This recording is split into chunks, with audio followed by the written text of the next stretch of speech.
If you're new to my live streams, I'm going to work on some craft projects. And you can pop in and see what I'm up to every once in a while. I'm so tired. I need a nap! Alright. Let's see if we can get something up and running on the TV for some music. Made these out of wooden discs and polymer clay. So, I'm keen to see with those maybe, or get some bass clips on them or something. Made eyeballs. Look at my eyeballs. Are my eyeballs pretty? I know I have pretty eyeballs. YouTube Studio. Oh, why are you beeping? What did I miss? Something's wrong. Ah, something's always wrong.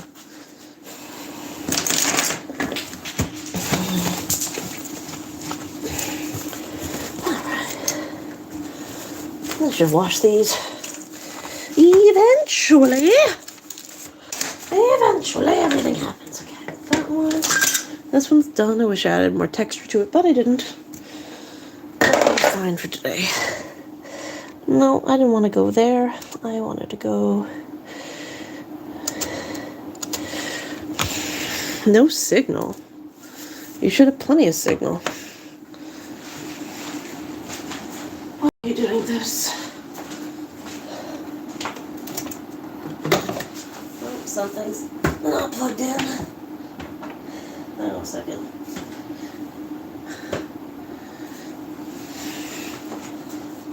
What now? No signal.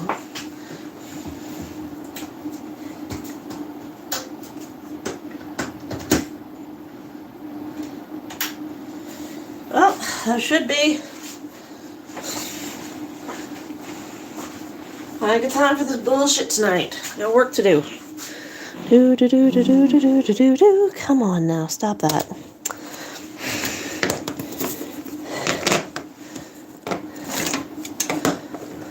Kind of like these guys.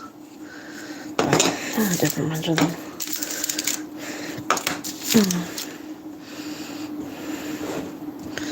Alright, I'm gonna grab the other ones. I'll be right back.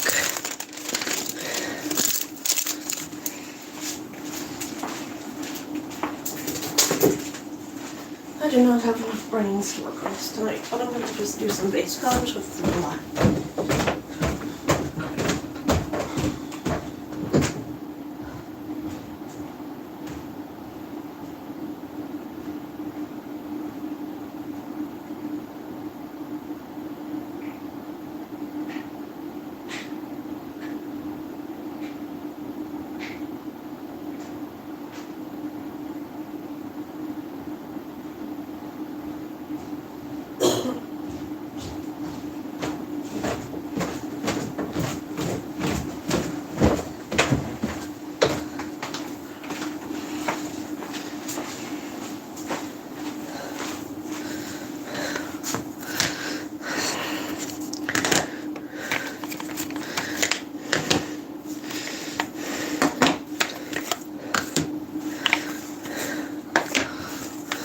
Don't have enough table space for everybody.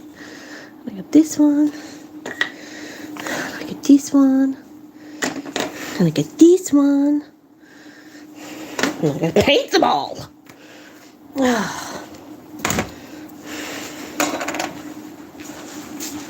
just need some colors. I'm gonna start with black because everything needs a base coat or some bullshit like that.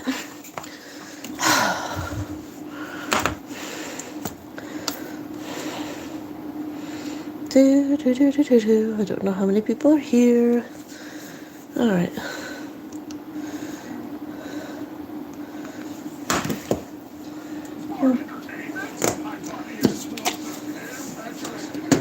Everybody needs to give me some space.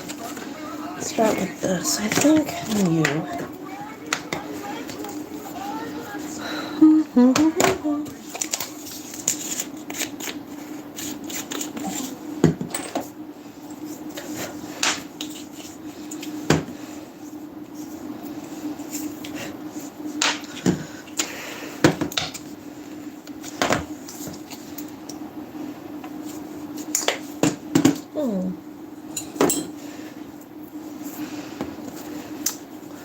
Let's do game theory. I haven't done that in a while.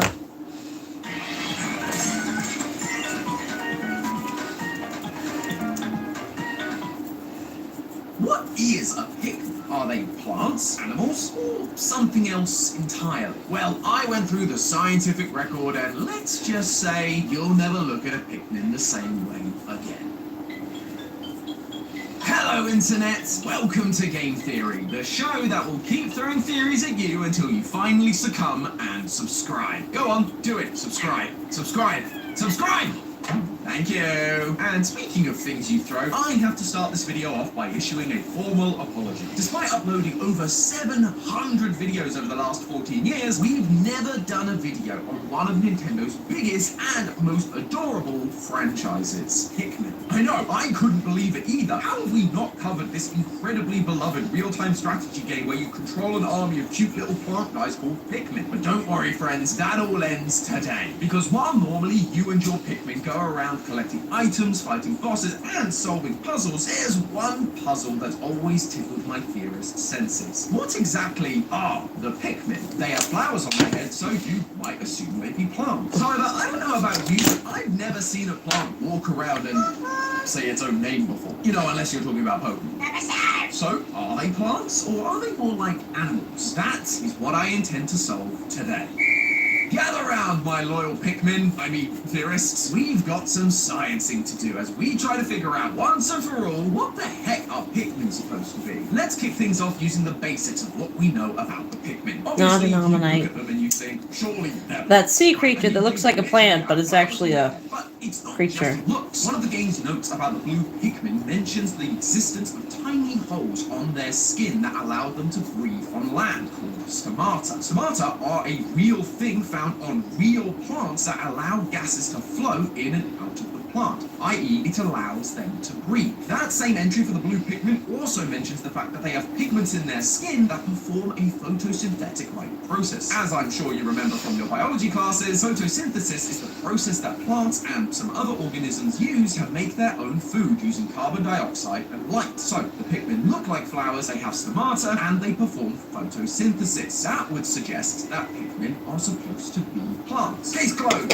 Well, not quite. Because as I did a little more digging, I realised that there's just as much evidence, if not more, that Pikmin are not plants, but in fact animals. Case in point, Pikmin can walk. Having the ability to get up and move around and find food or shelter is one of the most common defining features of being an animal. And since plants have the ability to just stay in place and make their own food via photosynthesis, no plant species has evolved the ability to just take a leisurely stroll. I mean, I can't exactly blame them. If I could make my own food just by sitting out in the sun, I wouldn't move much either. There's also the physical traits that the Pikmin have that we only really find in animals. Blue Pikmin, for example, have evolved a mouth-like structure on their faces that act like gills. You know, like a fish. Of course, you can't forget about winged Pikmin and their, well, wings. And if you pay real close attention, in Pikmin 2, when the Pikmin get electrocuted, you can see that underneath their skin, they appear to have a simple but existent skeletal system. Why'd I say I'd man the grill? I don't man things. Here's the plan. I need burgers, buns. Great. How's it going? Literally about 3 more minutes. You gotta turn it on. Go take a dip, dude. All three of these examples are things we only find in the animal world. The other and final big red flag that suggests that Pikmin might be animals, they can eat. In every mainline game, we see Pikmin flock to gobble up the delicious sugary substance known as nectar. Unlike plants, animals have to go through the trouble of going out and eating other things in order to gain the energy they need to be able to survive. Now, look at the Pikmin. We see them not only eat the nectar, but immediately after their little flowers bloom and they become faster and better at gathering objects. Clearly, they're using the energy in their food in order to get stronger. Thus, another point in the they are animals column. So, which is it? There's definitely a lot of evidence that points towards them being animals, but even though there's only a few, it's hard to ignore the plant-like traits, especially when one directly contradicts the other, photosynthesis and eating. Pikmin seem to be occupying this weird middle lane, which just doesn't seem possible, although it may not be as ridiculous as it first seems. Science suggests that plants plants and animals shared a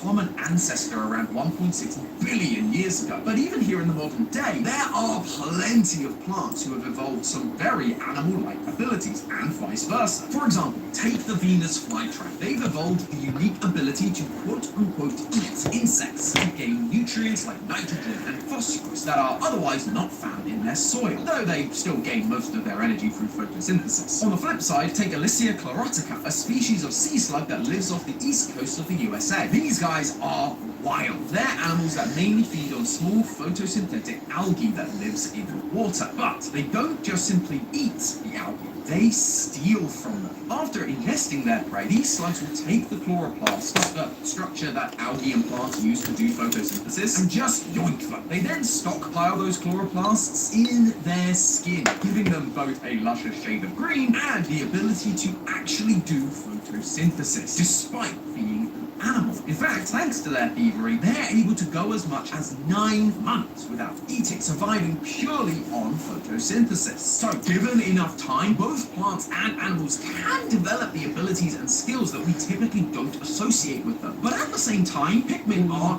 clearly an extreme case here. They're either plants who have developed some pretty sophisticated skills like walking and eating, or they're animals who have acquired the ability to photosynthesize and grow flowers on their heads. But again, which is it? So, to figure that out, we need to pull back away from the Pikmin themselves for a bit and look at the world the Pikmin inhabits. The vast majority of the games in Pikmin take place on a planet called PNF404. And while it's never officially stated, it's heavily implied that PNF404 is meant to be Earth. Scattered around the world, not only do we find very Earth-like fruit, I'm going to write a letter to every single Tim Hortons employee to show them how excited I am about the collaboration. Okay, I'll take him to the post office. Well, this is the kind of thing I think should be hand-delivered. I'll start stretching. Do that. Feeling uneasy about recent market swings? You're not alone. Whether it's the result of tariffs, a pandemic, or an election, market volatility can be intimidating, especially if you're a new investor. But don't worry. We'll walk you through 4 tips to help you navigate market volatility with confidence. Tip number 1. Understand market fluctuations.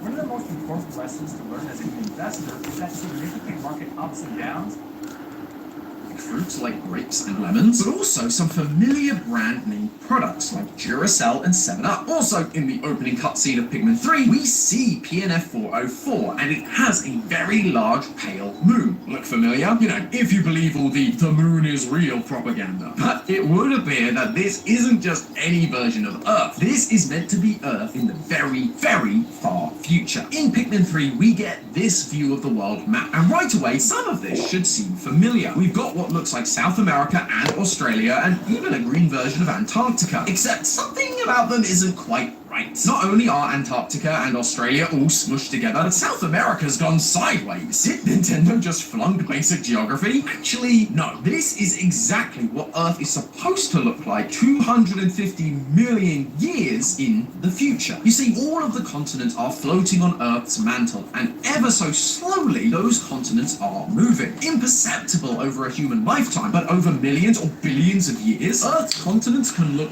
wildly different. Around 200 to 300 million years ago, Earth's continents were not separated like they are today, but all smooshed together into one supercontinent known as Pangaea. But over time, they broke apart and moved into their present-day locations. And 250 million years from now, some scientists estimate that Earth's continents will look like this. This is what they call Pangaea Proxima, and it is strikingly similar to what we're seeing from PNF404 in Pikmin. So, if PNF404 is Earth, and that seems pretty likely at this point, the Pikmin games take place hundreds of millions of years into the future, perhaps a time after humanity has wiped itself out. And in that time, all sorts of wacky creatures could end up developing. Think about it. 250 million years ago, Pangaea was all together. Dinosaurs were just starting to take over, and there were some truly wacky characters walking around. Creatures like the Lystrosaurus, Diplocaulus, and this species of reptile with wings on its legs. Just imagine all the crazy things that might evolve on an Earth without humans for 250 million years. And I'm not the only one making that connection. So has the foremost authority on all things Pikmin in this universe. I am, of course, talking about the main man himself, Captain Olimar. His detailed scientific notes tell us that, quote, it's generally believed that the Pikmin body was originally the root of a plant that has evolved over centuries, if not millennia, developing structures analogous to muscles, neural networks similar to those,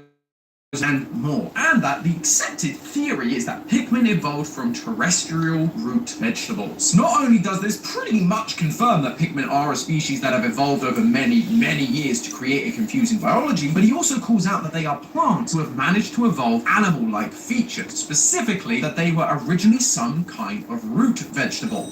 Uh-oh, it's that Tom is going to try and identify a real-world species from a video game alarm. You guys know what that means. To get to the root of this Pikmin question, we need to figure out what kind of root vegetable the Pikmin most likely evolved What do they look like? from. Not to get too santy on you, but root vegetables are, well, vegetables, where humans or other animals primarily eat the root of the plant. Things like radishes, beetroot, and swede. I'm sorry. What? Fine. Radishes, beets, and rutabagas. Thank you. Anyway, as I looked into all the various kinds of root vegetables that were out there was one that was just the right fit for our Pikmin progenitor. You know them, rabbits love them, it's the humble carrots. First off, I mean, just look at them. Couldn't you just imagine a red Pikmin all julienned up on a nice salad?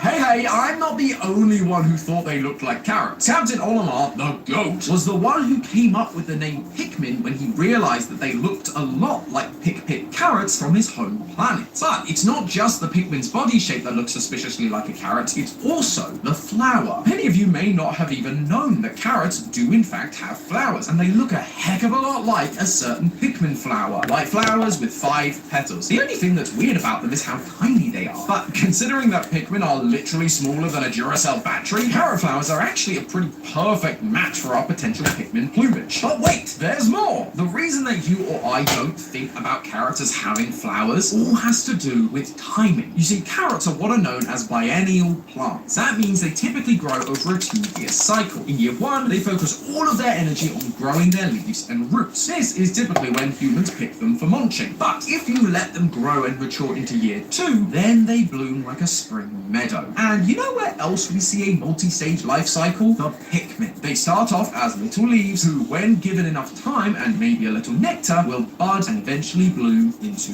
a flower. So far, everything is lining up perfectly for the Pikmin to be evolved versions of carrots, who, over some 250 million years, have evolved the ability to walk, talk, and chew gum at the same time. It all feels too good to be true, and unfortunately, like most game theories, it is. Or at least it's not the full story.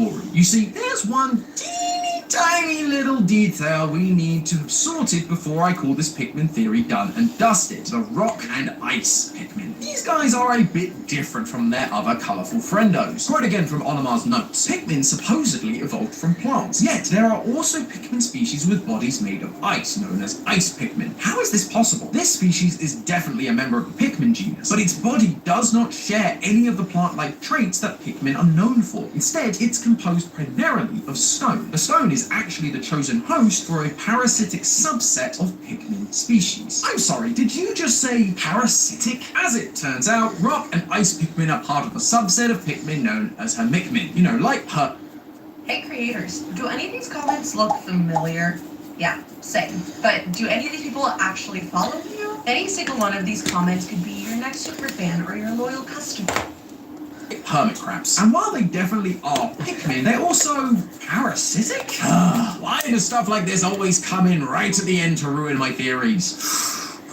Just take deep breaths, like the therapist said. Alright, we don't need to throw out everything we've talked about so far. We can still stick with the idea that the Pikmin are evolved carrot people, but we are gonna have to try and figure out how this whole parasitic thing fits in, because, spoiler alert, carrots are not parasitic, no matter how many times they sneak their way into my juice recipes. So, what if it's not the carrot that's parasitic, but a parasite of the carrot? Let me introduce you to Philippanche aegyptiaca, also known as the, I'm not sure I'm allowed to say that on YouTube. Anyway, Agitiaca is a type of plant that parasitizes various crops, including tomato, potato, and yes, carrots. Agitiaca works by releasing tons of super tiny seeds and then lies in wait for an unsuspecting veggie to take root up near it. Then it grows towards the roots of the plant, attaches itself, and begins to absorb some of those sweet nutrients. But absorbing nutrients isn't the only effect this plant has on carrots. According to one paper published in 2020, this little parasite also leads to changes in the gene expression in the carrots. That's right, the parasite affects the genes of its host. One of those genes are known as carotenoids. Carotenoids are the pigments found in carrots that give them their orange color. So these parasitic plants could affect the way pigments work in carrots, and over 250 million years change the color of those carrots to blue or yellow or pink. Oh, and did I mention that these plants can also lead to stunted growth? Tiny carrot people, anyone? I really do think we're onto something here, because there's something else in the world of Pikmin that appears to have a really tight relationship with these little guys, but also has shown some parasitic tendencies. I'm talking about the Onion. No, not the satirical news website, we like that. The little spaceship looking thing that serves as the Pikmin's home, nest, and the place they are born from. Despite looking like some sort of UFO, it is confirmed in the game to be an actual living thing. Now, according to the game, they are not Pikmin, but considering how close of a relationship the Pikmin and the Onion have, it's clear that they have evolved together with the Pikmin over the past 250 million years. But while the Onion looks all cute and innocent on the outside, hidden beneath that fleshy exterior is something disturbing. In all of the games, we see Pikmin gladly climb into the Onion's exterior at the end of the day. But what happens if something other than a Pikmin falls into the Onion? Well, back in the original Pikmin, if you got the bad ending, you found the answer. If you don't collect all 25 spaceship parts, Olimar's launch back home will fail, and so he dies in the crash. The Pikmin then take his body and put him into the Onion, where he is spat out into the ground, only this time he now has a leaf growing out of his head, almost like he's become a Pikmin. And in Pikmin 4, we see a lot more ordinary people getting sucked up into onions, and they are transformed into what the game is now calling a leafling. Their body becomes covered in leaves, and they become completely unrecognizable even via biometric data. The changes are not just cosmetic either. After Olimar is transformed back from being a leafling, he suggests that while in the Onion, their bodies were injected with Pikmin DNA. After they transformed, the leaflings also start acting strange, desiring to bring more and more people into the Onion to help its mission, just like the Pikmin do. The Onion is turning everything into versions of the Pikmin. The Onion is the parasitic plant. Over the past 250 million years, it slowly transformed what was once a delicious carrot into a small creature, a Pikmin, that is both dedicated to and dependent on itself. I mean, what do Pikmin do? They follow orders, they bring food, batteries, and other objects back, not for Olimar's sake, but for the Onion. They take raw materials and use it to make more Pikmin. But the Onion didn't stop there, because when you have the ability to parasitize, mind control, and create new minions, why would you stop at just carrots? Over time, the Onion learned how to create Pikmin out of things that aren't even alive, bringing rise to the rock and ice Pikmin. Even the most intelligent beings are no match for falling under the control of the dreaded Onion. Nothing is safe from becoming a Pikmin. All will become Pikmin, including me. Let's just hope the Onion isn't too mad at me for all the Pikmin I accidentally let drown. But hey, that's just a theory. A game theory! Thanks for watching. World premiere on Game Theory. What the heck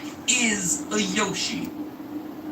Tide Oxymax Power Pods one-ups the cleaning power of liquid. Can it one-up whatever they're doing? For sure. Seriously? One-up the power of liquid, one-up the toughest stains. Any further questions? One-up the power of liquid with Tide Oxymax Power Pods.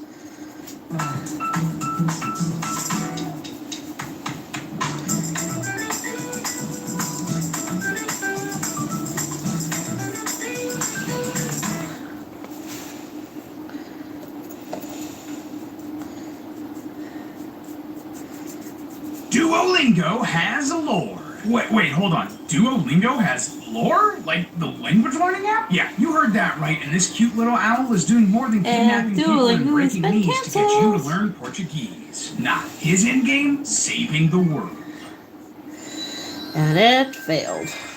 Hello, Internet! Welcome to Film Theory, the show where you're a theorist or you fear us. So normally this is where I'd ask you guys if you'd heard of the subject of today's theory, Duolingo. But honestly, I'm almost certain you have, because this theory has been requested for months. Yeah, in our comments and on the subreddit, you loyal theorists have been asking us to look into the lore of this app, and y'all delivered. Because of your recommendations, we've actually been kicking around this theory for a while now, trying to find the best way to approach it. And I mean, with their mascot Duo faking his death in February, trying to get people to do more of their lessons, now is a better time than ever to dive into the story they've been building over there. And best of all, Duolingo themselves actually reached out and asked us if we wanted to partner and sponsor a video, and with everything going on, the timing could not be more perfect. If you somehow don't know, Duolingo is a language learning app that helps you learn different languages at your own pace. Whether you're a complete noob, someone who's taken years of classes, or a fluent speaker, Duolingo's courses offer something to help you learn or just sharpen your skills. And their language variety is huge. You can learn everything from German to Arabic to Japanese to Hawaiian. They even have courses for Klingon for all us fantasy and sci-fi nerds out there. So Stajaj! Now, all of that, it's great, cool,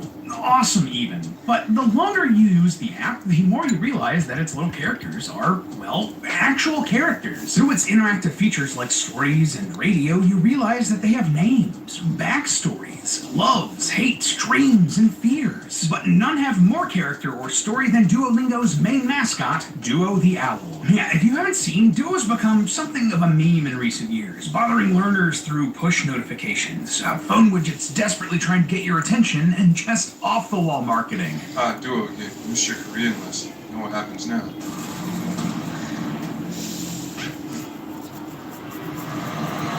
Yeah, Duo is very passionate about making sure you do your lessons, no matter what. But now, as of the writing of this theory, Duolingo has announced that Duo the Owl has passed away, probably, quote, waiting for you to do your lessons. To the sadness of the internet, pop singer Dua Lipa and Master Chief from Halo. Yes, really. By the time this video is out, he'll have miraculously come back, I'm sure, and please forgive me, it takes us weeks to actually make videos, but I wanted to take this opportunity to finally dive into the lore of Duolingo. And what I found? Well, it's absolutely mind-blowing. Let's just say that all of the increasingly crazy stunts and desperation for you to learn your languages might be because Duo sees a dark future for us, and he's trying to save the world. Take 5 minutes He's to already do your been killed by language AI. lesson. I don't Let's care anymore. talk this one through. So to start out with, let's go over the baseline We'll universe. pretend here in for the next Duolingo. half hour Because, like that I he mentioned at the top of the didn't episode, go. there's a whole world of characters in here. Now, when diving into the actual lore, the best way to start was by jumping into the app itself. And thankfully, there are features that really give us insights into the characters. And a lot of it is just really cute. For instance,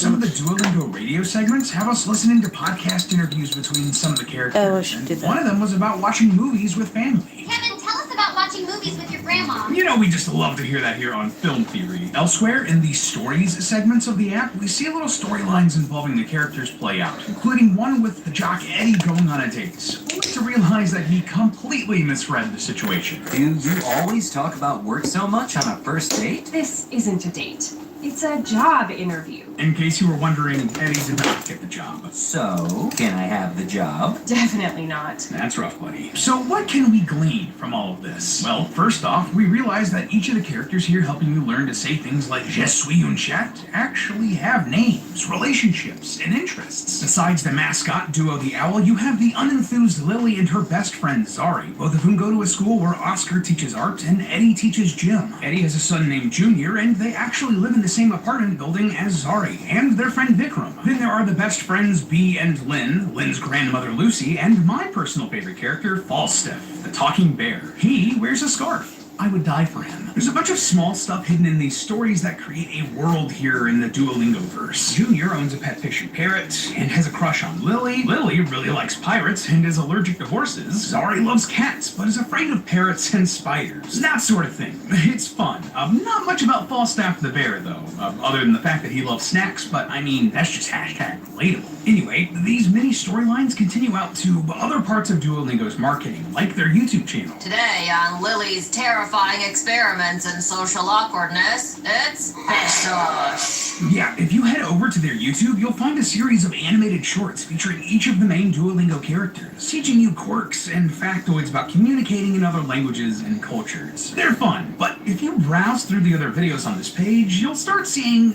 well, the videos start getting stranger and stranger. There are trailers for parody TV shows. In Duo's kitchen, it's either speak Italian or get chopped like scallions. That is a sharp knife, chef. Or a parody anime intro called Lost in Translation. Hey, babe.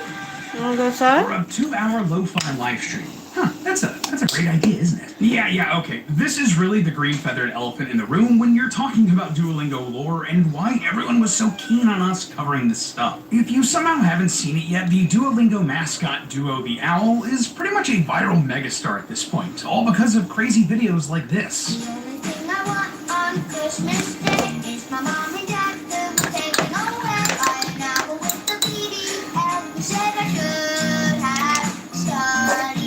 Wait, what? Yeah, if you go and look, the story for Duolingo involving their beloved mascot, Duo the Owl, has become, eye-catching is a word, unhinged is another, but certainly effective. And this is what prompted everyone to ask us to cover this series. But the more I dug into it, the more I realized that Duo didn't become this unsettling force of nature overnight. No, this has been a long time coming, and we just didn't see it. Early on, Duo was a very chill dude. He was more of an encouraging, enthusiastic coach than anything else, cheering on and guiding learners to complete their daily Duolingo lessons. So, how did Duo start a descent into darkness? Well, according to Duolingo's chief design officer, Ryan Sims, the number one thing Duo wants most in the entire world is for you to do your lesson today. And the longer and longer Duo felt this way, the more passionately and seriously he took it. Like, if you add the Duolingo widget to your phone home screen, Duo will start the day pretty chill. But the longer and longer you wait, and the closer and closer to midnight it gets, the more stressed and desperate Duo becomes. Thanks to push notifications, Duo was able to remind learners to do their lessons. But if you've lapsed on your lessons or missed a few, he started guilt-tripping you, sending emails with him crying to the inboxes of his lost students. And if you completely fell off, he'd send another notification stating simply, "These reminders don't seem to be working." The message from Duo was clear. If you stopped learning, not only are you a quitter, but your actions really hurt his feelings. Now, first off, I think this is hilarious. And it definitely got a conversation around the app started. And to play devil's advocate for Duo the Owl here, languages are really hard to learn without consistent practice. And while guilt-tripping might not be the best long-term strategy, it is effective for getting short-term results. And more or less, it did work. And it eventually became a bit of a meme, which Duo embraced wholeheartedly, changing his future forever. In an animation called Duo's Day at Work, we're shown a typical workday for Duo the Owl. Normally, he's tirelessly texting friendly reminders to learners all over the globe. And suddenly, a lot of what we actually see in the app makes way more sense. Like some of the exercises encourage us by saying, "We advise you to use Duolingo every day." That checks out if it's Duo the Owl as the one poking us to continue our streaks and sending these messages out, right? Though some of these also get a bit too honest. Like, the Green Owl is trying to come up with some new sentences. At least he's being honest. Anyway, when they ignore him and refuse to ignite their streaks, well, he has to try something different. And instead, he dons a giant Duo mech costume to go out into the real world. Yes, that is a thing that actually happens in this marketing. We see the results of this in an April Fool's 2019 ad for a fake feature called Duolingo Push, which, I mean, just watch this. Since Duolingo can be used wherever you are, now Duolingo Push can remind you wherever you are. Yeah, this feature would allow Duo to stalk and annoy users who tried to put off their studies no matter where they were. Work, the gym, on a date. Not exactly the wingman I'm looking for, my guy. But this is just the beginning. He would soon monitor his learners even more closely, flying drones in front of the homes of lapsed learners and projecting unignorable notifications on their buildings. When the menacing seemed to wear off and people started ignoring him again, Duo took a cue from Red from Angry Birds, yes, those Angry Birds, I guess birds of a feather do flock together, and began having vivid fantasies about threatening people who ignored his notifications. Though in reality, he was just slamming a bowl of peanuts onto the ground. That's admittedly not groundbreaking terror, but there's clearly the beginning of an escalation here. Along with his psychological warfare, Duo is starting to think about using physical violence to force people to learn languages. These frustrations also started coming through in the actual exercises of the app. The laughing cow was laughing long before the internet was even invented. And ever since, people all around the world have embraced the laughter of this iconic cow. Various means, laughter has always been our universal language. Sure. the app as well. Yeah, some of the phrases spoken to learners during Duolingo's basic listening and reading comprehension exercises on the learning path were things like, I hate everybody, and you in particular. To live is to suffer, and I cry and think about sad things. Sometimes even phrases like, Duo used to love me. Clearly, this was Duo trying to communicate his sadness and frustration with listeners, but to no avail, because he takes things to the next level. Shortly after this, by March of 2022, people started disappearing, in a purely fictional sense, of course, and there was only one person to blame, Duo the Owl. Have you been physically or emotionally injured by Duolingo? And even worse, he was stealing Funko Pops. Duo took my family. Next, he took my Funko Pop collection. True horror. This is also the first place where a lot of Duo's comical threats appeared, including Japanese or broken knees, Latin or be flattened, and of course, Spanish or vanish. All of this carries the hilarious implication that the language you decide to learn will determine your punishment in the eyes of Duo should you fall off. Anyways, so many people and action figures had been harassed or just straight up disappeared that the fictional law firm Manchetti & Sons began a crusade. Manchetti & Sons. Though Duolingo themselves called these claims lies and false information, and that they were filing a cease and desist order against the law firm. Most importantly, though, Duolingo says you should definitely not call the phone number from this ad. Text or call Manchetti & Sons now at 781-STOP-OWL. Yep, do not under any circumstances call that number. But, I mean, come on, we had to call that number. And sadly, it's no longer active. But other people had the same idea and called it ages ago, playing a silly voice message that ultimately just led back to the Duolingo website. Have to say, seems suspicious. Almost like Duo somehow got a hold of these people and was redirecting hate. But sadly, that's where this particular thread ends. Now, at this point, a lot of the story starts repeating itself.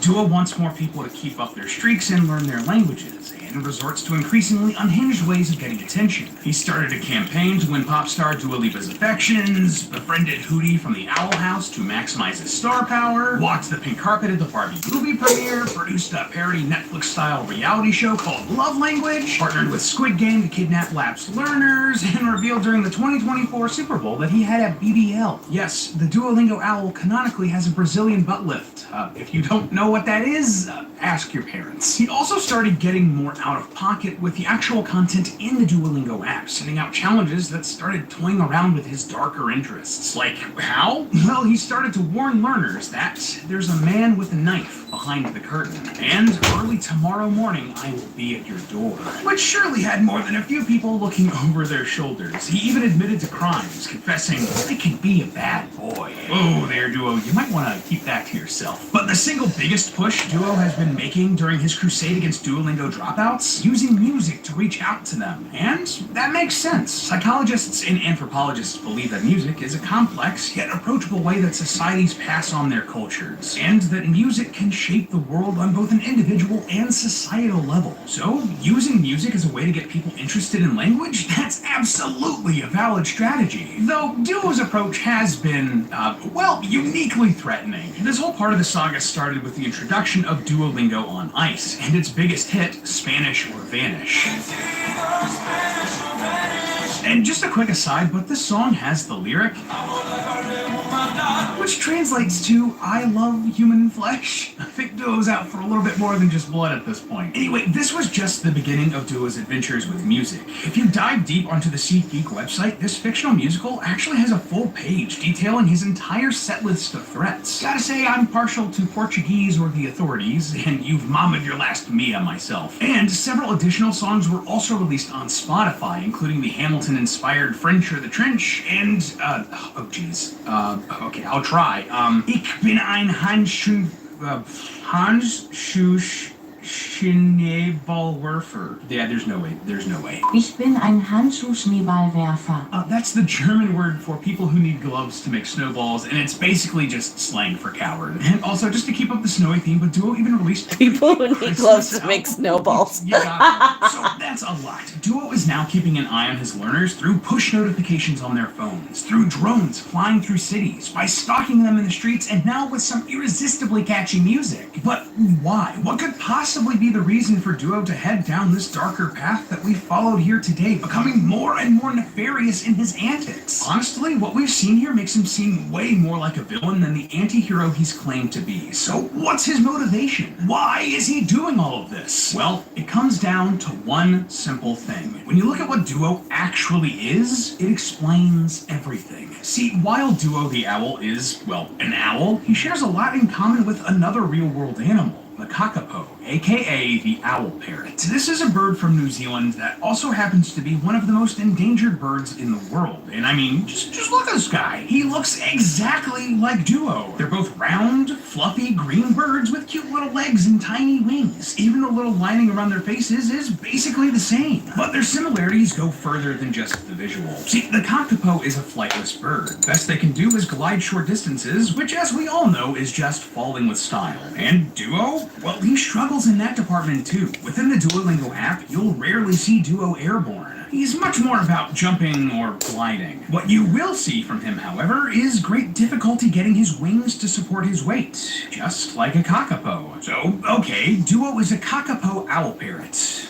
Why does that matter? Well, here's where things get interesting. See, this is a pretty broad overview, but the kakapo is a figure in the folklore of the Maori, the native people of New Zealand. And according to that folklore, the kakapo is believed to have a supernatural foresight into the future. This belief stems from the kakapo only mating when the rimu tree fruited, an event that only happens once every 4 years or so. The idea is that the kakapo could literally see the future and know when the trees were going to fruit, and knew when it was time to, well, you get it. And if you want even more proof that Duo the owl is actually a kakapo with these foresight powers, this actually really happened to me in real life, but I myself got an unprompted email from Duolingo encouraging me to continue my streak, foreseeing that I would hit a 14-day streak. I mean, come on! But now, knowing this, if Duo is an endangered owl parrot with latent psychic abilities, suddenly everything makes way more sense. Why would Duo be doing all of these heinous things? Spanish or vanish, Korean or not be seen, French or the trench. He's desperately trying to get people to learn languages because he knows something we don't. He sees something awful coming with his foresight and wants to avoid it. A dystopian future where humanity doesn't talk to each other anymore. And I mean, just look around. Every day it feels like society is shifting further and further into isolation. Echo chambers have trapped us and global communication is breaking down. He's even tried to straight up warn us about what he sees going on in the world in the app. In other exercises on the learning path, he's told us that the government of the country is not very effective at the moment. And today there is no good news in the newspaper. And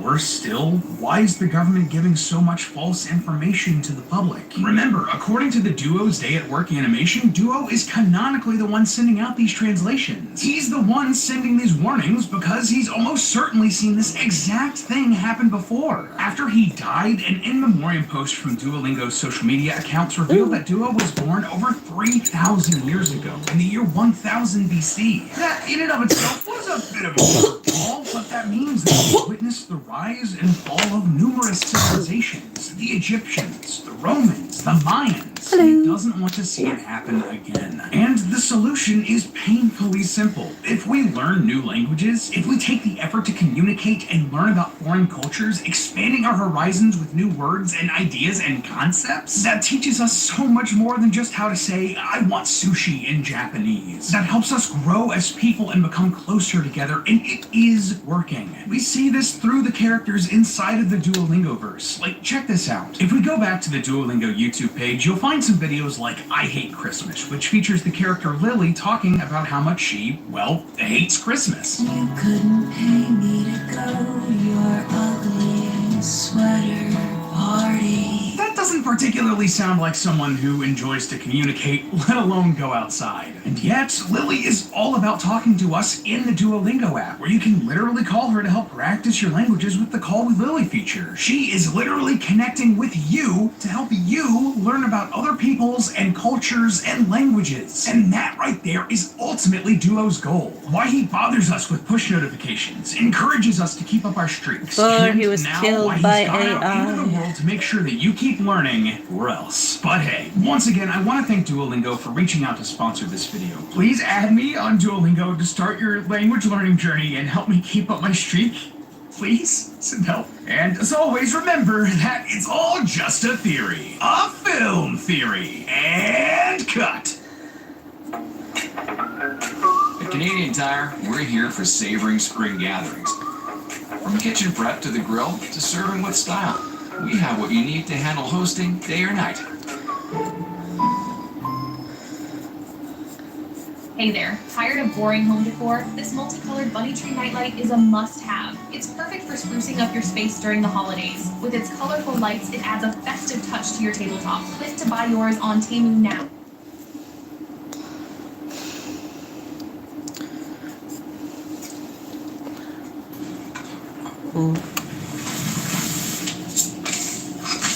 This dumpling has now ruined you for all future dumplings. Explore What's up, babe? 40 Michelin-starred restaurants within our world of hotel brands. Because you don't stop, neither does Tucson. And with more than 9 out of 10 sold in the last decade still on the road, WA keeps you going. This is the complete lore of Welcome Home. With 2024 coming to a close, a new year upon us, and some new updates on the horizon, I thought it would be a good idea to look back over this weird and wonderful artistic series to remind ourselves of everything we've learned about the mysterious neighborhood known as home. Plus, there have been a few updates since our last theory. So grab some hot cocoa and settle into that comfy chair, neighbor. Here is everything you need to know about Welcome Home. Plus, if you stick around to the end, there may just be something special waiting for you. Call it a little holiday gift from me. Matt, take it away. It's a beautiful day in the neighborhood. A beautiful day for a neighbor. Would you be mine? Could you be mine? Would you be mine? Could you be mine? Would you be mine? Would you be my neighbor? Hello, Internet! Welcome to Game Theory, the show that hopes to make this day a special day by just being itself. And you can make my day very special by gently and kindly tapping that subscribe button. You know, that original quote is nothing short of iconic, attributed to one man in particular, Fred Rogers, host of the show Mr. Rogers' Neighborhood. No single man has done so much for children's entertainment or red-knit cardigan sweaters. I think it's fairly safe to say that every kid who grew up between 1968 and 2001 are at least passingly familiar with his work, an educational show hosted on PBS that encouraged respect, compassion, kindness, integrity, and humility. It was mega simple, hate it it. was heartwarming, and it became one of the longest-running kids shows of all time, bested only by Sesame Street in 2003. But when you make an impact on kids' lives, inevitably something strange happens when those kids grow up. They begin to explore their nostalgia, but they give it a new twist to transform it into something original. And nowhere else is that more true than here on the internet, where everything gets thrown into the pop culture grinder to be remixed and melted together until something inevitably pops out at the other end. Sometimes it's good, sometimes it's evil, sometimes it's Welcome Home, the latest spooky craze to capture the imagination of the internet. If this hasn't been flooding your content feed lately, I'd be surprised. It has been everywhere.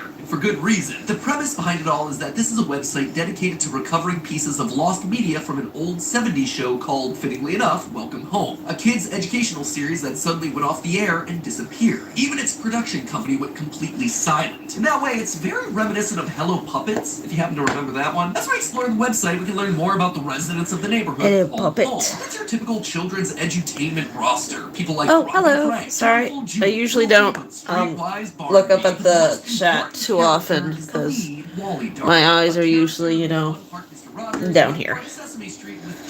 I'm making faces for my monsters. I'm contemplating a 3D printer, even though I don't want one. It all sounds quite idyllic, really. And it is, at least until you look beneath the I don't surface. want a 3D printer, and I'm gonna have to get one at this rate. Can't seem to find anyone to print what I need.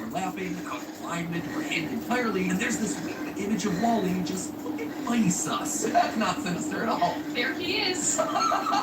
Ladies and gentlemen, this isn't just a website, it's an ARG, an artfully realized gallery full of drawings, cardboard models, vinyl records, a physical puppet, and of course, puzzles. Lots of puzzles. And they're all hiding a suspicious amount of lore. Something sinister is going on in this neighborhood, and we're about to figure out what it is. But before I dive in, I do want to take a minute to remind everyone that, well, yes, websites with secrets like this are exciting, we have to be kind and respectful while we explore. Welcome Home's creator Cloud has been very explicit in saying that they welcome theorizing, but they also ask that you don't share them on any theory videos for fear of the video influencing their intended narrative. Additionally, as always with any website-based mystery, remember our 5 rules that we've covered in past episodes. Never publish private information, stick to publicly available information, do not trespass, do not contact or harass individuals, and keep the discussion centralized. To help with that, there's going to be a link in the description for the mega thread on the Game Theorist subreddit. But these rules are especially true for this particular series. Rumors have been circulating in the community that Cloud has actually been doxxed. Fortunately, they put out a post confirming that that isn't true. That said, let's just keep it that way. Secondly, as I mentioned before, online discussion about this world and its characters has blown up across TikTok and YouTube. Because of how quickly and aggressively this is gaining popularity, Cloud's We'll go with pink, I guess. step back from posting and creating right now. There's even a deleted post saying how overwhelmed they feel by the amount of attention the project's received. So, just as a reminder, stay patient, stay polite, and do not pressure anyone into making more content. Be kind and respectful members of the community. And Cloud, if you're watching, which you should be since this is a theory video, but still, if you are, just want to say, take your time. There is absolutely zero pressure for you to make anything anytime soon. I mean, let's be honest, it took me 7 years to finally launch Style Theory. Creating something cool takes time. One creator to another, just keep doing what you're doing, put your own mental health first. Alright, so with all of us on the same page, let's actually look at some of the clues that I mentioned earlier. When you visit the homepage, you'll find Wally sitting on a rock, and below him is a newsletter explaining the latest updates. However, look closely, you'll see something that's quite literally out of place. The letter Y in the word your is sitting much higher than the rest of the text. Now, you might think that this is just a website glitch, something that the creator didn't realize was there. But when you look through the rest of the site, you find the same thing happening over and over again. One misplaced letter on practically every main page. The W in Wally on the Welcome Home page is slightly too low. There's an X in the word expand on the neighborhood page, an O in the title of the About Us page, an E in the news logo, and a V in the I love you message over in the guest book. What do you do with all these letters? Well, you go back up to the URL bar and type in cloudillustration.com/ and then the letters YWXOEV.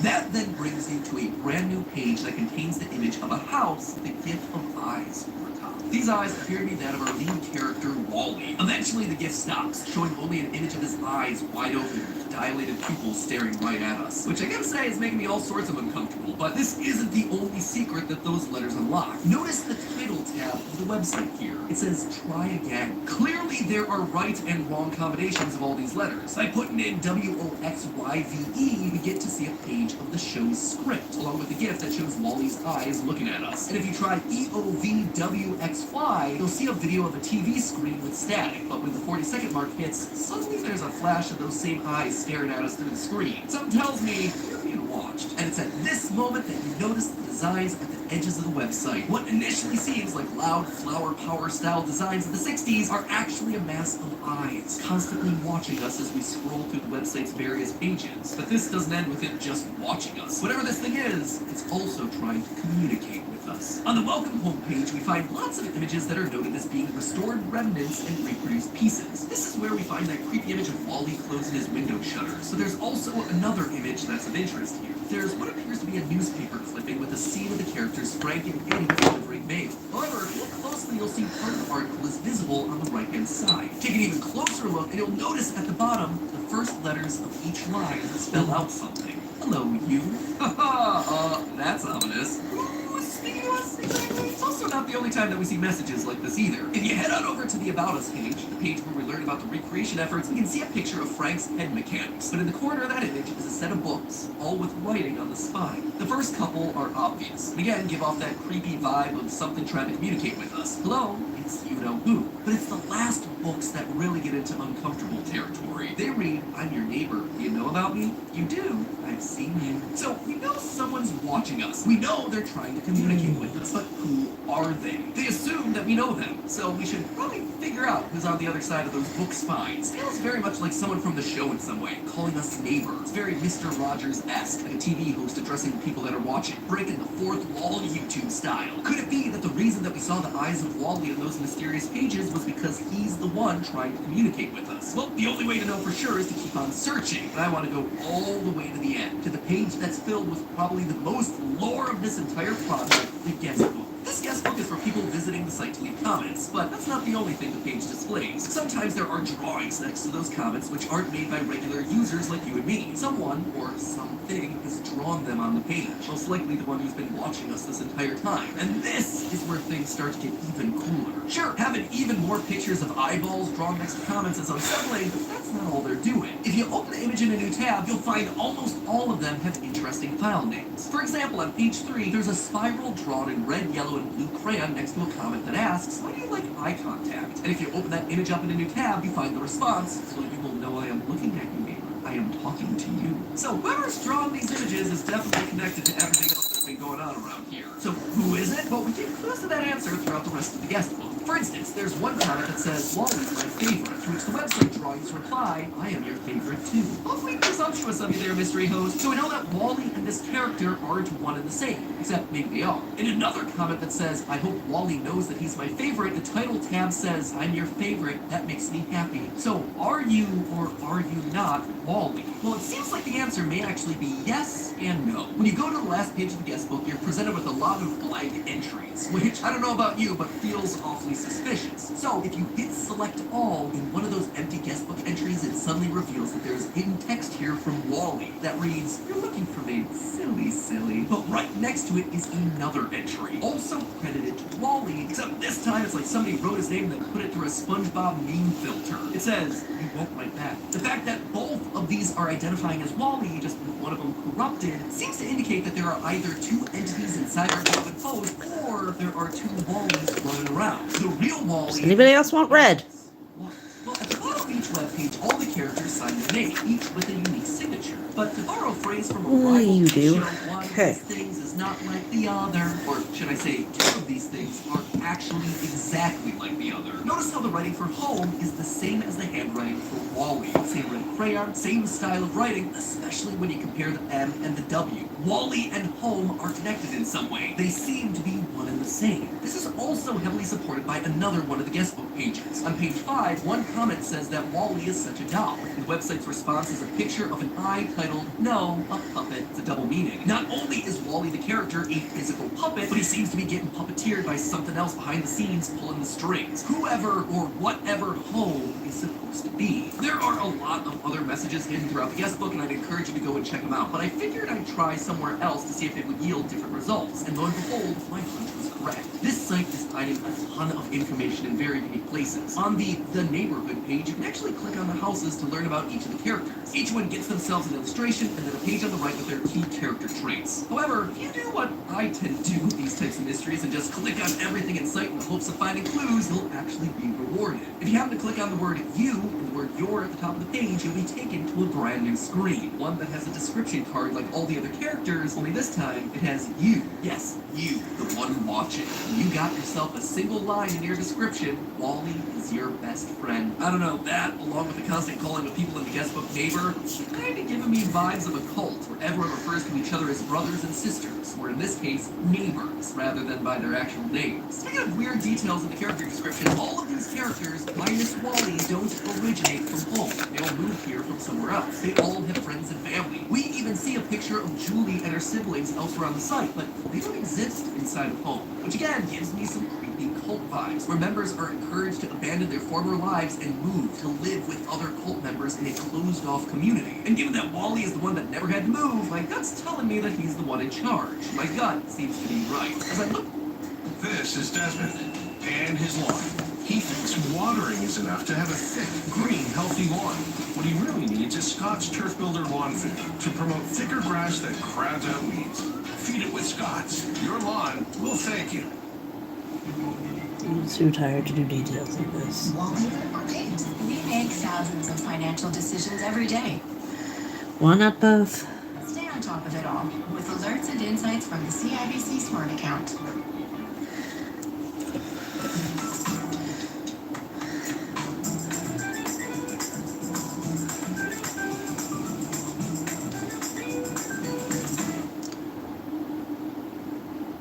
You'll want to hear something absolutely wild.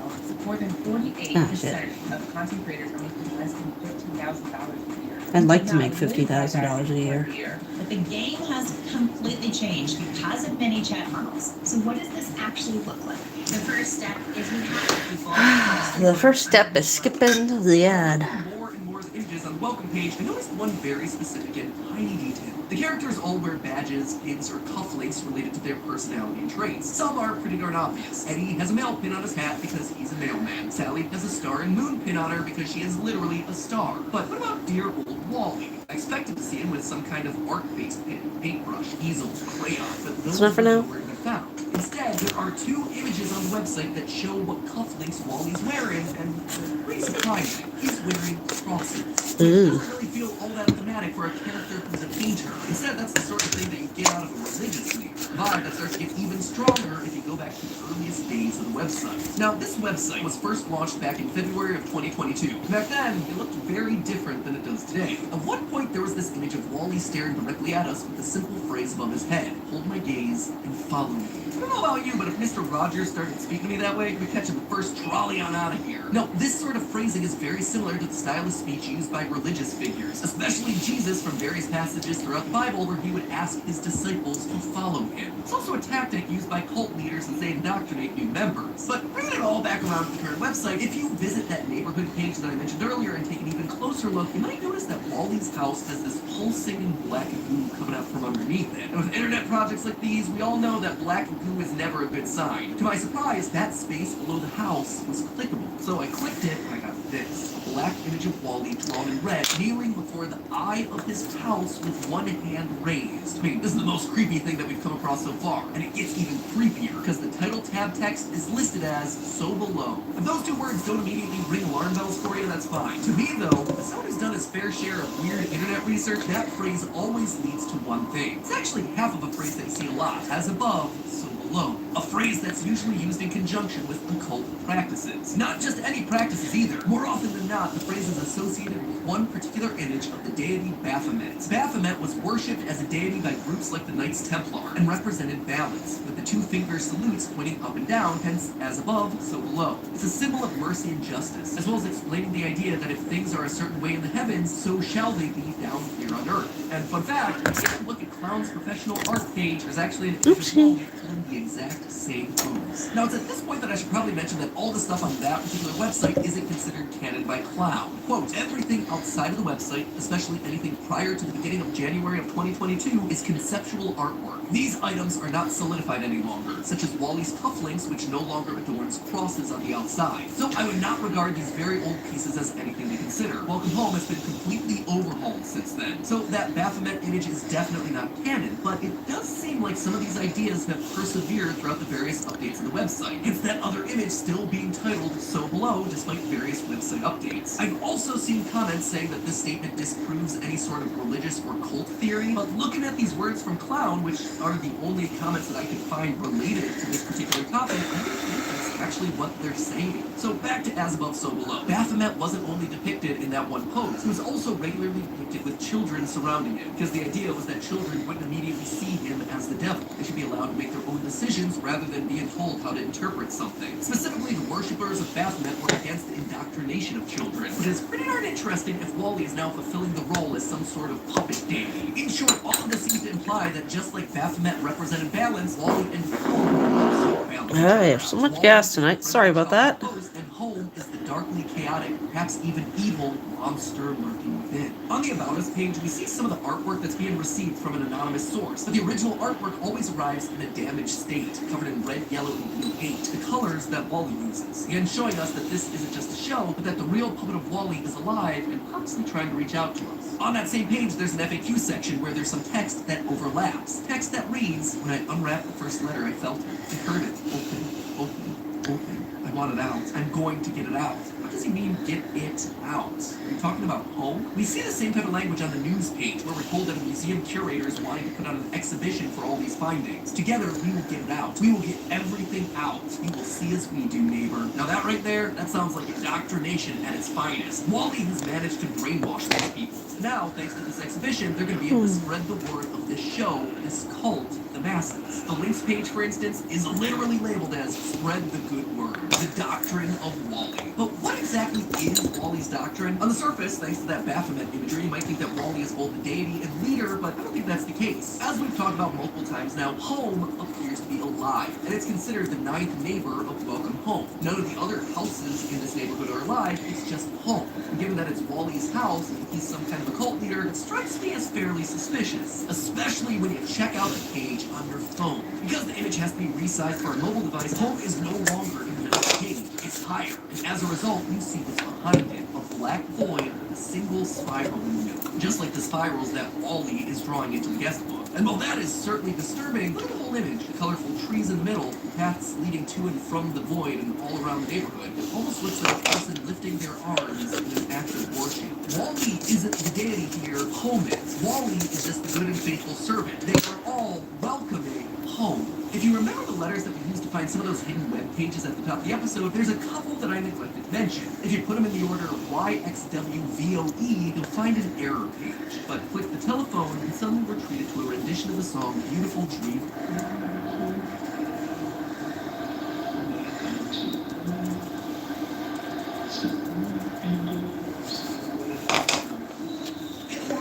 Home, night symbolized the end of the episode. The neighbors would all go home, the children would turn off their TVs, and the crew would retire for the night. The show, however, has been off the air for a very long time, nearly 50 years. And so it's time for home, the beautiful dreamer, to awaken once more. And we can be sure that this song is directed at home, because while the song is currently labeled as singing MP3 in the files, the webpage is labeled duets. But there's only one person singing, or is there? If you listen a little further to the end of the song, here's some banging sounds.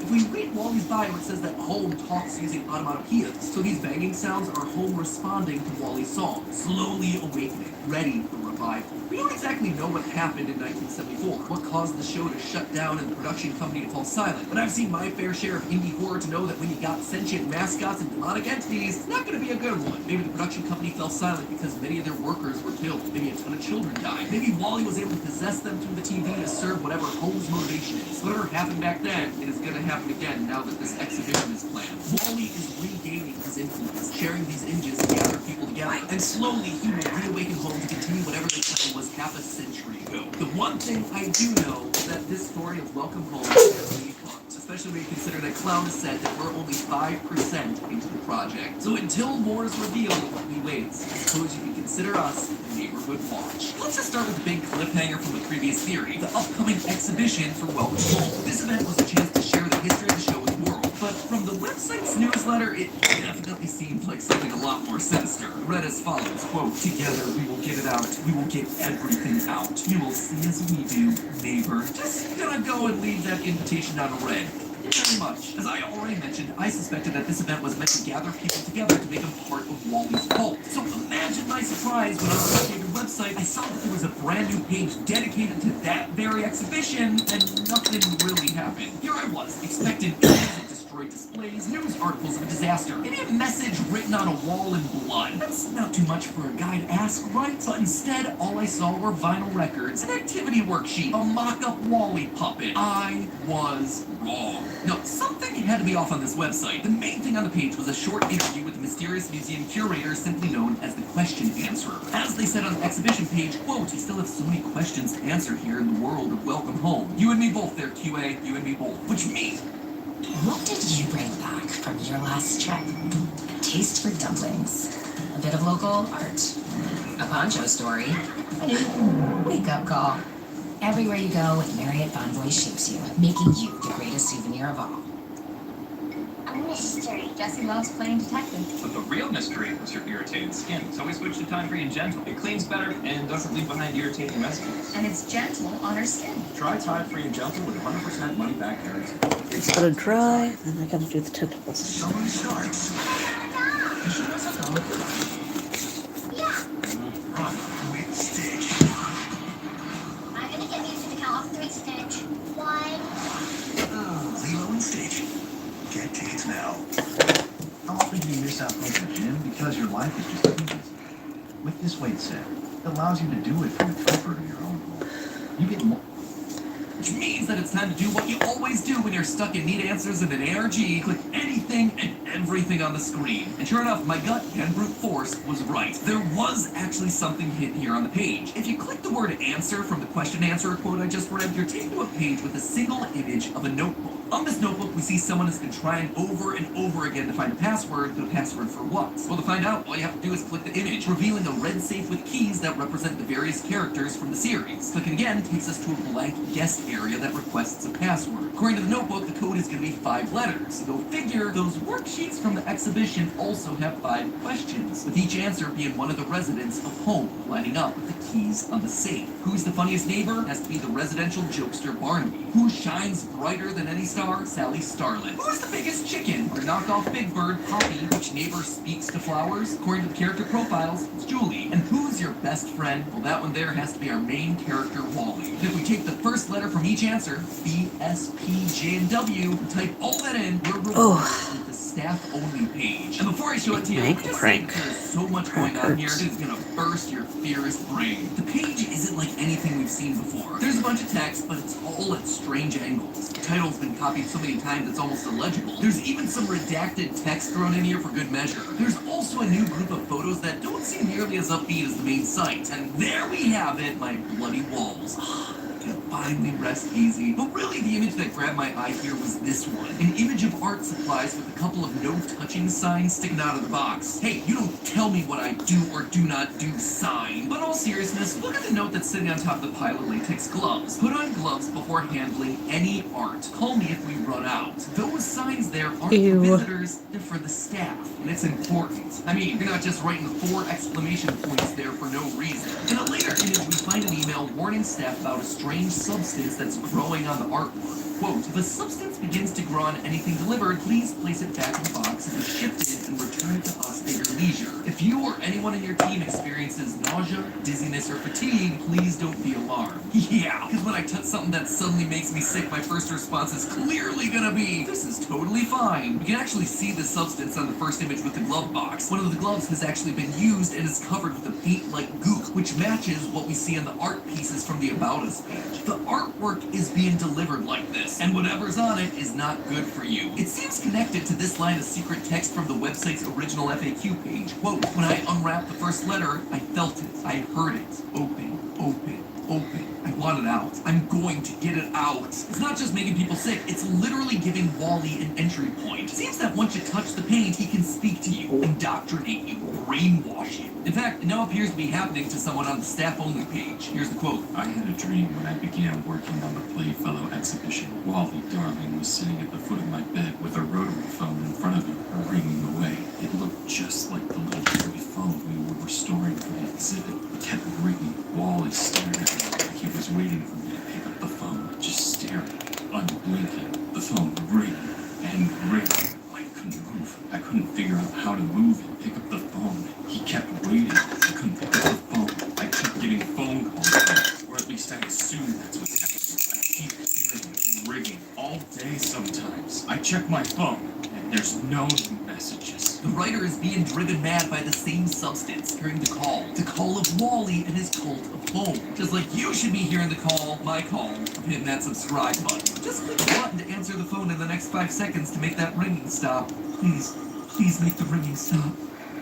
Thanks, you're just nice. Now let's figure out what's going on with this note. The note goes on to talk about how they tore up the workspace to find the ringing, and that they poured over every recovery the Welcome Home Restoration Project has given me access to, including their website. Given that they're speaking about the organization in the third person, and they seem to be the one responsible for all the mess that we see backstage at the exhibit, it leads me to believe that this is the person put in charge of the whole thing, the question answerer. A professional exhibitor and museum curator who believes in our happy home just as much as we do. Actually, saw their name pop up in the old website when I was doing my previous theory, but we didn't get much detail about them, so I kind of left them alone. But now, they seem to be playing a much more important role in the story, especially as it was their quote that led us to the staff page in the first place. The QA's been the one handling the artifacts. They've been getting everything set up, and in so doing, they've fallen victim to Wally's trap. What they've also done is tell us where we need to look next to keep our quest going. The question and answer keeps referring to a telephone that Wally's holding, one that they can hear, but they dismissed the toy phone in the exhibit. Quote, all that was there were the toys for the exhibit, and obviously those couldn't be ringing. But I'm never quite so quick to dismiss any evidence that feels so overtly obvious. The telephone is prominently displayed at the exhibition as official merchandise for the Welcome Home show, and given there's now a merchandise page on the website, felt like the best place to go next. The merchandise page is full of holiday cards, vinyl records, cereals, and coloring books, but the biggest and most important Color thing goes they with present to us teal. Does right anybody atop the know? page is the rotary phone. In fact, you can Purple. actually interact Over with that, the I'm display too of the tired to pick website. colors. Pressing the buttons allows you to hear I did something responses from the colorful cast of Welcome Home, just as you'd expect from a similar phone toy. Except something isn't quite adding up. Despite the restoration project bringing the phone back to its original working condition, there seem to be some discrepancies between what we see and not what the packaging purple. tells us we should be seeing. The box tells us that there should be 16 built-in conversations in this thing, but that's spread across 10 buttons, 2 of which seem to be missing, and with 1 that's actively glitching. The remaining 7 only have 1 response, and they don't even remotely match what's said on the box. Hello, this is Frank Frankly speaking. Hello, are you there? Which means that whatever phone they have, it is not the phone that we see on the box. Additionally, the Wally button doesn't have a play function. The website says his button has a glitch and has been taken offline. But as with most things involving Wally, things aren't exactly as they seem. If you click on the button anyway, you can definitely hear Wally's dialogue, but while all the others are responding awkwardly to a prank phone call, Wally's is a bit different. I'm only kidding. I know you're there. Did you like my joke? I think you were going to say yes. It isn't an innocent pre-recorded conversation for a toy phone. This is targeted. It's creepy. While all the others are responding to a prank call, Wally knows that we're there, and he speaks directly to us. Not about the show, to us, about us. You have to go too. You have work to do.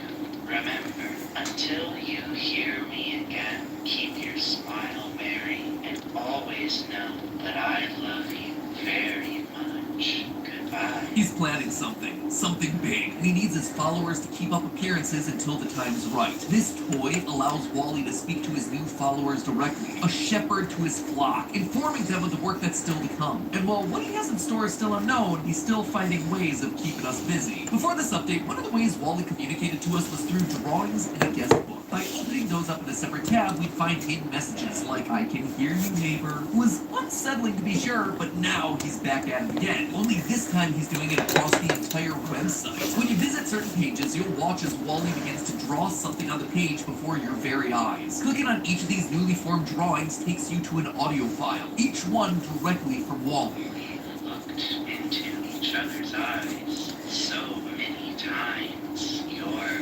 looking at me now. Once you find all the audio files, you can actually start to see a pattern. The pages the files are from all have single word titles, like soon, I, and neighbor. At first, this might seem random. If you try to rearrange them, you can form the sentence, I will help you understand, neighbor. I will find a way soon. Which is super cool on its own, but it doesn't even stop there. Because when you play the audio clips in the same order, they create one side of a conversation. There you are. Welcome home. You're the most. You're so still. What are you doing? What are you waiting for? To hear me again?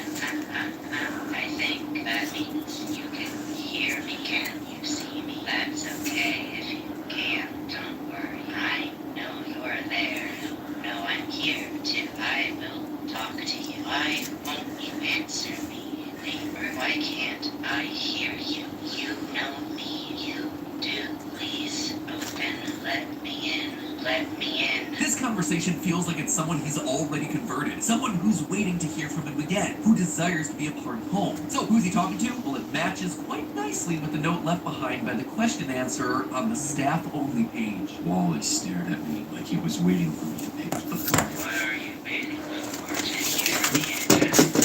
Why are you? I couldn't move. I couldn't figure not out plugged how to in. move the people that come on. Huh? And suddenly it becomes clear why he's desperate for the question and answer's attention. Wally might be able to draw over the website, but to spread to more people, to become more powerful, Wally needs to be able to see. How to draw eyes, draw mine many times. I know it is thanks to you, neighbor, that I can see. The Welcome Home Restoration Project tried to stop Wally and his influence by shutting down the guest book in this latest update. But underneath that news update is another post, not dated, that says, quote, so many guest signatures. So many of them are trying to communicate. What are you telling me for? Do you think I can answer? What are you trying to do to me? I'm closing that guest book. I'm not playing this game anymore. The ringing is enough. It's a reluctant follower. It's the question answerer. These eyes everywhere across the site will allow Wally to see into the real world and will help him interact with people on the other side. The bad news is, it's working, as we see all over the behind-the-scenes photos on the staff-only page. One of the notes tells us about using a black light on all artwork, and for staff to take photos of what they find. Doing this reveals the drawings of eyes, spirals, telephones, phrases like the phone is ringing, all things that we fairly well covered at this point. But how can we be sure that this is Wally's doing and not someone else? Well, of the emails requesting the 5-letter password that we found earlier, the email response is simply the worksheet. The email is to the question answerer, and the person it was sent to is from part of the WHRP, but their name's redacted. The question answerer prints out these pages after receiving the emails, but under the black light, written underneath everything, we find the identity of the sender, Wally. Wally is signing in invisible ink. He's sending us down rabbit holes. He's providing letters, emails, and now passwords to a safe so that the WHRP can have more conversations with him. The puppet has become a master. However, while it might be easy to jump on the whole Wally is evil bandwagon, I believe that he may actually be just as much of a puppet as anyone else in this thing. In the last theory, I mentioned that there were 2 signatures from Wally in the guest book. One that looked normal, you're looking for me, silly, and another that felt a bit more chaotic, you won't point back. This led me to believe that there may be 2 versions of Wally wandering around, one good and one evil. This update seems to be pointing us in a similar direction. In the email that was sent by WHRP that talks about the substance causing nausea, dizziness, and fatigue, we find a note written in invisible ink that says, I'm so sorry. Wally's apologizing? But isn't this exactly what he wants? To brainwash others to see as he does? It doesn't make a lot of sense, unless there are 2 versions of Wally. On the original website, there was a secret page that showed Wally hiding in shadows, followed by the text, I can't see you. Do you see me? In one of the audio clips we found this time, he says, It's thanks to you, neighbor, that I can see, but it is still, I can't see. Wally being able to see or not see is one of the big recurring phrases across the website. So how come he suddenly breaks mid-conversation and then all of a sudden is struggling to speak and says that he can't see anything? Maybe it's not that there are 2 Wallys, but rather one Wally with 2 different sides inside of it. Eyes have always been used to represent Wally, but they've often been accompanied by spirals. We see them throughout the Blacklight images, but there was also a spiral beneath home on the old websites. Well, if we look at that spiral now, it's grown, it's bigger. Now there's an eye inside of that spiral. The So Below page now reveals a spiral that, when clicked, gives us a recording of home talking in noise. Those noises can actually be translated from Morse code to say, hello. Spirals are the signature of home. Eyes are the signature for Wally. And now they're becoming one and the same. They're mixing with each other. Home is controlling Wally. On page 6 of the guest book, we see Wally's written his name, but if you open the image in a new tab, the image is called Our Name. R, as in plural ownership. 2 beings inhabiting one body. Wally and home. Which explains why Wally contradicts himself mid-sentence. It's his good half, his real half, fighting back. Trapped inside his own body, unable to see, barely able to communicate. But with what time he has, he's begging us to stay quiet, to not fall for Home's tricks. He's not the only one that feels trapped here either. There appears to be someone else onto Wally's schemes. Someone who's working from the inside, undercover, trying to track down the cult's behavior and bring the whole operation down. One thing I didn't expect when logging back into the Welcome Home website post-update was the sheer amount of bugs across the site. And no, I'm not talking about broken links or buttons that don't work. I'm talking literal bugs crawling around the website. These colorful little critters appear on nearly every page. And at first I thought it was just a little extra design flair, adding some movement to an otherwise static page. But then I noticed this particular part of the most recent newsletter. Quote, please excuse those pesky bugs, dear neighbor. What is a beautiful home without a pest or 2? We will do our best to keep things neat, tidy, and organized. I mean, they might as well have just said said do not touch in giant red letters. So of course, I'm gonna touch it. When you do, you're met with something completely new to the series, a video. A video that opens another side of the story that Wally, Home, and the Restoration Project do not want people to hear. So let's take a look for ourselves, shall we? We don't get a lot visually from the videos themselves. They appear to be our neighborhood characters interacting with each other. The conversations seem to be very trivial on the surface. Sally wants Poppy to bake a cake, Wally is talking about his family back home with Barnaby, and Eddie and Julie play make-believe games. Nothing's really happening, but we know better. Looking at the details here, you start to notice that the conversations are happening off in the background, meaning that whatever perspective we're seeing this from, it's not the character that we hear. So, whose perspective are we in, and why are we watching? Well, you don't have to wait long to get your answer. At the end of each and every video, one of the characters addresses Wally, and as they say his name, the audio distorts and the visuals cut out. I'm sure we can come up with a wonderful joke between the three of us. Isn't that right? Next time, don't give any hints. Didn't see you there. What can I get for you today, Holmes? In fact, in some clips, we actually see Wally's hand in the shot. We are watching from Wally's perspective. He is the lens that we're seeing the world through. Except he's not interacting. He's just sitting there, quietly, completely still, observing. He's going from place to place, keeping a close eye on all his neighbors, spying on his neighbors, if you will. If we're right and Wally is supposed to be some kind of a cult leader, then this makes a lot of sense. As the shepherd for his flock, he needs to make sure that everyone's under control. No one's stepping out of line. By the looks of it, something rotten seems to be happening under the surface of this idyllic kids' TV series. In one of the hidden videos, Sally Starlet makes a snide comment to Poppy about someone using gelatin molds for all their baking. There's no one else in the neighborhood I would trust with this. Not just because of something that come out of the gelatin mold. And we learn that this is a dig at the local bookworm Frank Frankly, based on a similar conversation in a different video. I suppose gelatin can't always be relied upon, too. Still, I think it holds perfectly sliced for beautifully. People are gossiping. They're making comments about others when they're not present. And they don't just stop at gossiping either. Barnaby mentions having tomatoes thrown at him by another neighbor in a different bit of audio. As long as they're not throwing tomatoes at me, it sounds like a walk in the park. I tell you, we got a neighbor who's got it off like a professional baseball player. It's not easy. This again feels like a call out to Frank Frankly, who has himself a vegetable patch in the back garden. In fact, there's a lot of weirdness around Frank in general, which we'll come back to in a minute. In general, though, people in this neighborhood are feeling a lot of tension, and most of it's revolving around the resident jokester and Wally's best friend, Barnaby, who seems to clash with almost everyone he speaks to. While Frank is teaching Wally about flowers, Barnaby comes in to create a big disruption. Hey, not a daisy goes by where you don't get impatient. But hey, I'm just following you later. Out of here. Go find an audience for your silly gags somewhere else. Barnaby also chases down Eddie the mailman because he wants his delivery, even though Eddie says it's against the rules. You have to put it in your mailbox. It's policy. And Barnaby just straight up bullies Julie after she tries to tell a joke. What did the number 3 say to the number 2 after beating him in a game of checkers? Oh no. Here he comes. I won! That was just doggone terrible. But then there's the final video. It is wildly different from everything else we've seen so far. Unlike the other bugs that appear on the normal pages of the website, this bug is found on a hidden page, the WOXYVE page from the Welcome Home pre-update. In case you don't remember, this was one in a series of hidden pages that you could discover by finding misplaced letters when the text is sprinkled across the website. This particular page shows Go back to this sprinkles from the tomorrow. original Welcome Home TV show. When I'm calling it a night. Well, I got some base coats on everybody, so that's better than nothing. I don't know if I'll be on again tomorrow. I'm in the process of rebuilding my garden with raised beds, and I'm quite tired. But anyway, thank you for stopping by and checking out what I was doing. I hope you guys have a good night. Thank you for the thumbs up.